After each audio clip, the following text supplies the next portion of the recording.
Hey guys, and welcome back to my channel. So in this video today, guys, I'm going to keep it real with y'all, okay? And I'm going to tell you the 5 mistakes that I made as a first-year childcare owner and director. And let me tell y'all something, I made plenty more than 5, but I'm just going to be sharing my top 5 mistakes that I made as a first-year childcare director and owner, just for the simple fact, guys, I didn't know what I was doing in leadership. I couldn't lead a sheep if you asked me to, okay? So make sure you stay tuned to the end of this video because I'm going to be giving you guys real-life examples so that you don't make the same pitfalls in your childcare business. Let's get into it.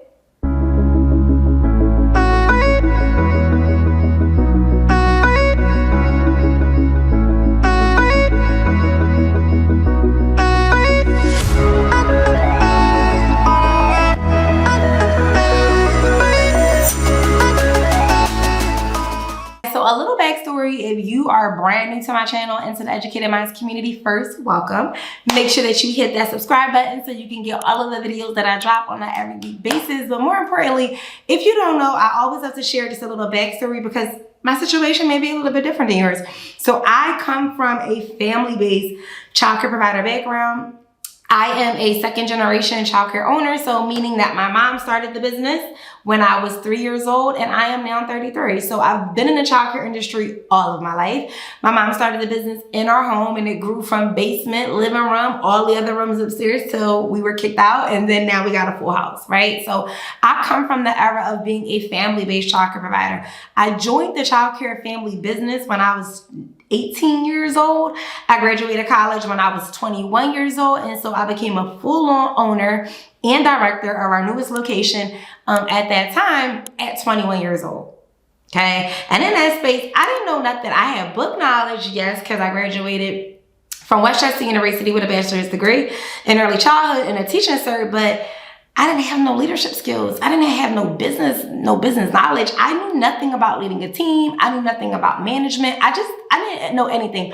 All I knew was how to teach children and be a great educator. And I felt like I wasn't even good at that. So that's just a little background of history. I do have the experience of being a family provider, understanding what that looks like for families and programs and transitions. But I also got a lot of experience on being a center-based, smaller childcare owner, because we went from 2011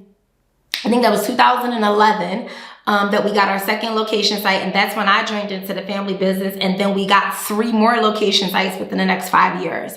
So I was doing a lot of learning, a lot of expanding, and so I really want to make sure that I tell you guys some of the mistakes that I made first year, second year, just because it happens, you know, and we don't talk about it too often because we think that it's a space of perfection, but far from the truth. So let's get into it.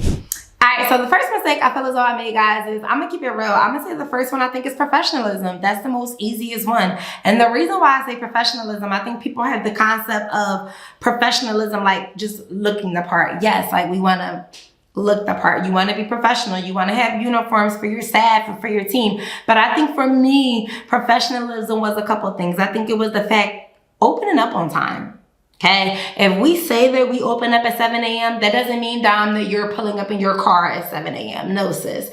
That means that you are there at 6:30, you are there at 6:45, you are making sure that you are opening up, the building is smelling clean, you already did your walkthrough, like you're ready to receive your customers. And I think that I didn't understand it. I was definitely 21, 22, rolling out of bed, running to the daycare with wrinkled clothes on, and not like really locked in the ownership space, right? So being on time, also in a space of professionalism, accepting responsibility for if my team members did something wrong, right?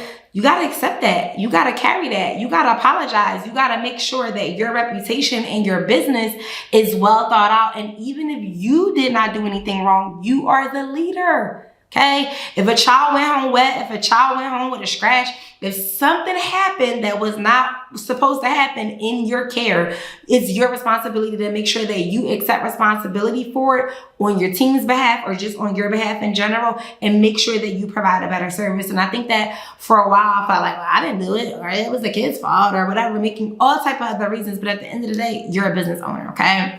What's that cliche? The customer's always right. No, the customer may not always be right, but at the end of the day, customer service is one of our core values in our childcare business. And so I wanted to make sure that I was keeping up that standard. right? So I would just definitely say being to work on time, being professional, providing key customer service, also looking the part, not just on Fridays, but looking the part, and more importantly, understanding the concept of professionalism when it comes to sales. I didn't understand that.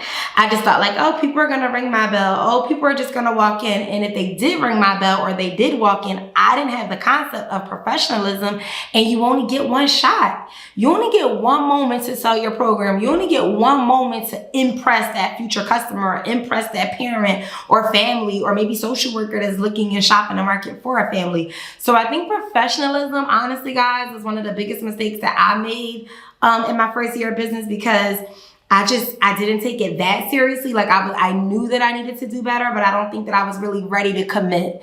And last but not least, when it comes to professionalism, I think that I didn't understand the real commitment that it took to really be a owner.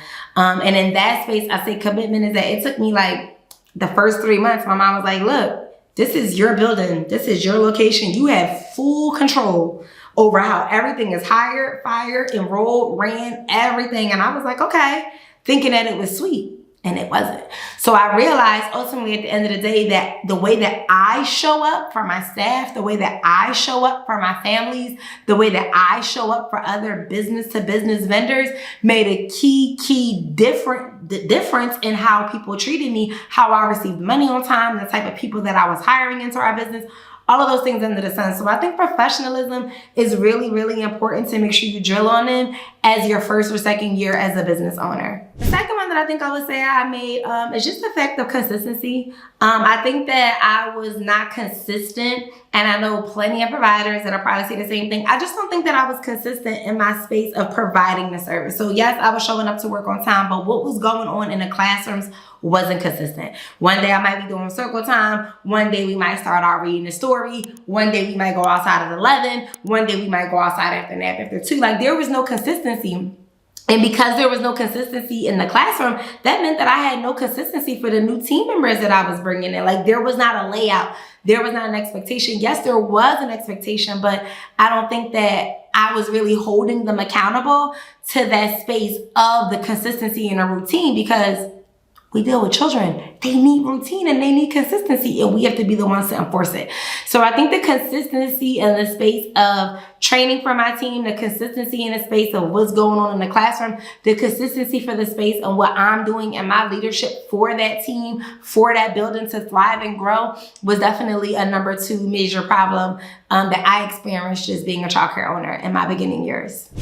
Hey guys, I am super excited. I had to hop in here really quickly and give you guys this announcement, okay? So the CEO Circle, which is our growing networking community for all aspiring entrepreneurs out there and small business owners. If you are a female that is looking to grow, start, build, or even organize your childcare program for success, make sure that you check us out every single week, where we meet live on Zoom and in our private Facebook group for aspiring and motivated entrepreneurs just like you. The CEO Circle, you get 2 coaches, so it's not just me. It's my mom and I, who is also my business partner. We lead up and we host every single week masterclass for question and answers, book clubs, and so much more, because we focus on the whole woman and not just the bag, right? We got to be well balanced out here. So if you are looking for a thriving community, a sisterhood of other motivated women just like you, just looking to take their business from A all the way to Z as you grow and learn in this childcare industry,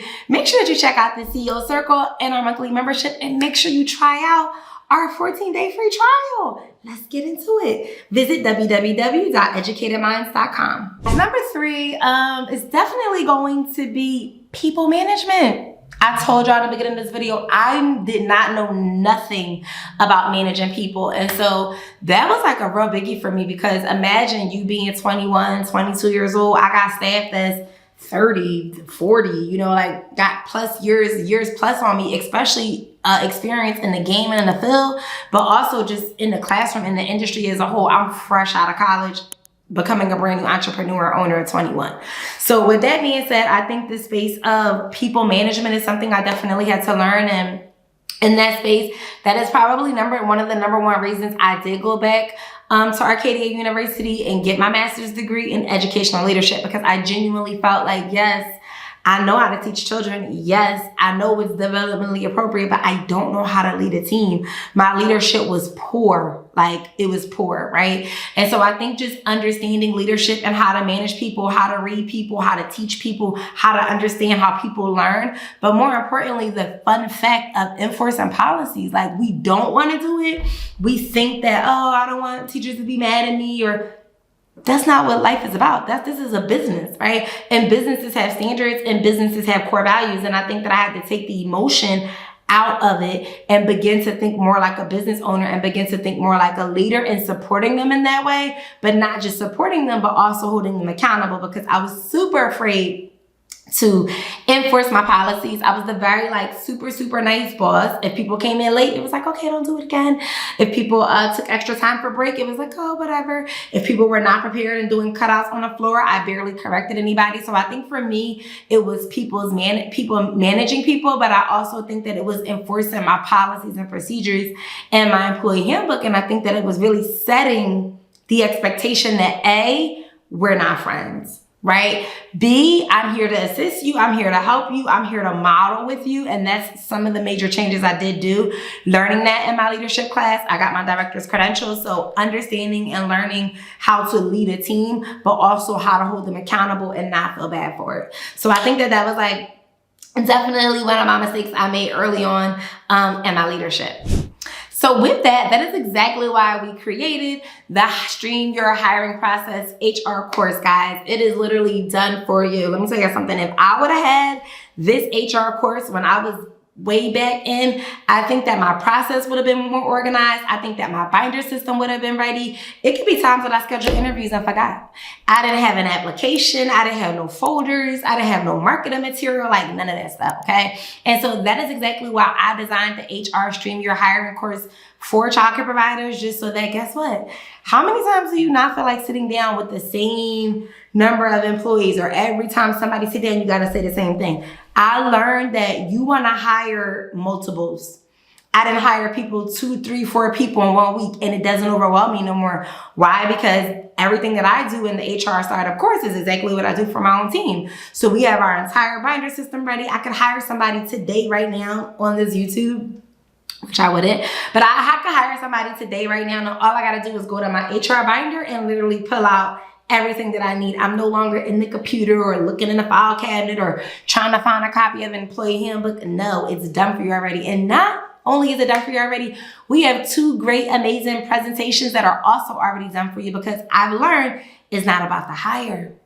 It's about the onboarding experience that really makes a difference when you're bringing new people into your team. So check out our HR Streamline hiring course if you want something that's super simplified, so that you can take the guesswork out for you, and all you got to literally do is just change your business name and get to hiring, okay? So the number 4 thing that I definitely can say I made a mistake on is going to be not knowing business.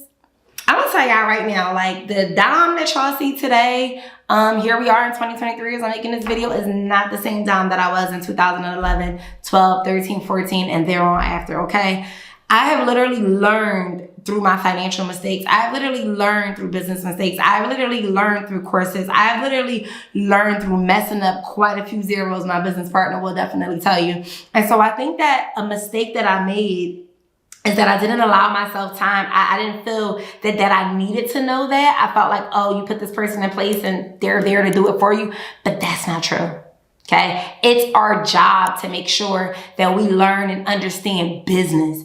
It's our job to make sure that we understand payroll. We make sure we understand hiring. It's our job to make sure that we understand financial reports, profit and loss statements. It's our job to understand the numbers, because that's our role as an entrepreneur, is to be a successful entrepreneur in the space of understanding your money, where your money is going, how your money is being spent, and how you're getting paid. Point blank, period. And I think that was a big mistake that I made just early on in my leadership, is that I didn't really understand financial statements, right? I got an accountant. That's what it's for. No, right? I think that I didn't understand how to create a projection budget. Oh, I could just get somebody to do it for me. No, I don't think I understood the importance of balance sheets or credit cards or lines of credit or any of the great good things that goes with being a business owner and understanding finances. I think once I got a grip on understanding generational wealth, once I got a grip on understanding the different quadrants that it is in money and investments and insurance policies and all those things that really helps our business thrive for the long run, is when I really started to feel more confident in my leadership, and I also started to feel more confident as a business owner. And my last tip that I'm gonna say that I think that I made a big mistake on just in the beginning of my leadership is going to be that I was like so focused on working in the business and not on the business. And I guess I say that because yes, you want to make sure that in your first year, 2, 3 years, you're learning things going on in the classroom. You're learning your flow, you're learning your lunch, you're learning your breaks, you're learning your hiring. Like you're learning how the day flows. That's our job as a director, as a leader, as an owner, whether you are the director or if you're just the owner, be present in your business. Like that is, do not think that in the beginning stages of your business that you're just going to start a business and somebody just going to come in and lead it for you and you're just going to be living your best financially free life.